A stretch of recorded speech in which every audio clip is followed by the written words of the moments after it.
Assalamualaikum warahmatullahi wabarakatuh. Madayaw ug maayong adlaw kaninyong tanan. Magandang araw sa inyong lahat.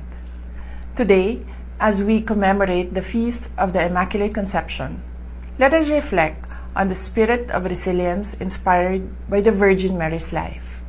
Her strength and humility guide us to uphold values that unite our nation.